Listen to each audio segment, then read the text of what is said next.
Assalamualaikum warahmatullahi wabarakatuh. Selamat pagi anak-anak, apa kabar? Kembali lagi dengan Ibu Sari dalam mata pelajaran Bahasa Indonesia.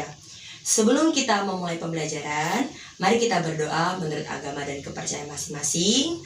Kemudian tidak lupa kita lantunkan yel-yel kebesaran kita, yaitu Aku Cinta Bahasa Indonesia. Pada kesempatan kali ini, kita akan belajar tentang teks berita. Apa itu teks berita? Apa yang pernah mendengarnya?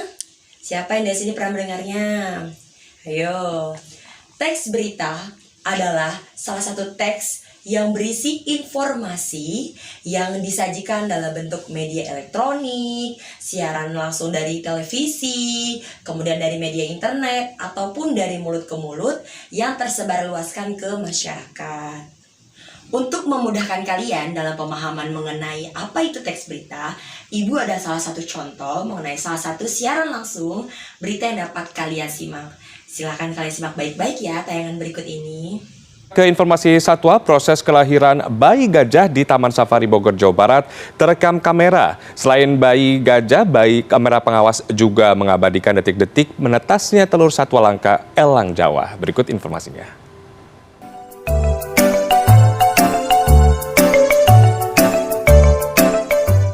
Inilah rekaman kamera pengawas saat induk gajah bernama David bersiap melakukan persalinan di penangkaran ex situ Taman Safari Cisarua Bogor, Jawa Barat pada akhir Desember lalu. Setelah menjalani karantina dan tahapan pemberian nutrisi alami, bayi gajah berusia 5 bulan ini kini memiliki bobot 80 kg. Nama Pulisia ini merupakan pemberian Menteri Pariwisata dan Ekonomi Kreatif Sandiaga Uno. Nama ini sebagai doa dan harapan sektor wisata Indonesia kembali pulih di masa pandemi virus corona.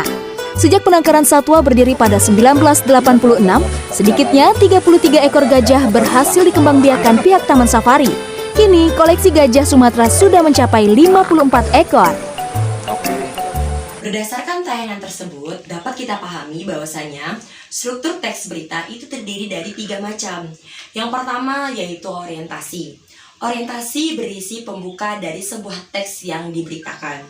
Yang kedua yaitu peristiwa. Peristiwa berisi kejadian dari awal hingga akhir berdasarkan fakta yang terjadi. Dan yang ketiga yaitu sumber berita. Sumber berita berisi dari mana asal berita tersebut.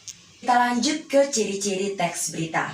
Ciri-ciri teks berita antara lain yang pertama, bersifat faktual. Artinya sebuah berita harus benar-benar terjadi.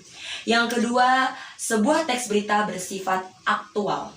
Artinya sedang hangat dibicarakan dan benar-benar terjadi. Dan yang ketiga, kalimat yang digunakan harus sederhana dan mudah dimengerti oleh masyarakat. Dalam penyusunan sebuah teks berita, dapat kita pahami bahwasanya ada unsur-unsur yang terkandung di dalamnya.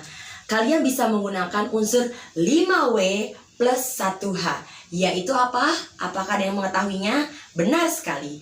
W yang pertama yaitu who. W yang kedua yaitu when. W yang ketiga yaitu what.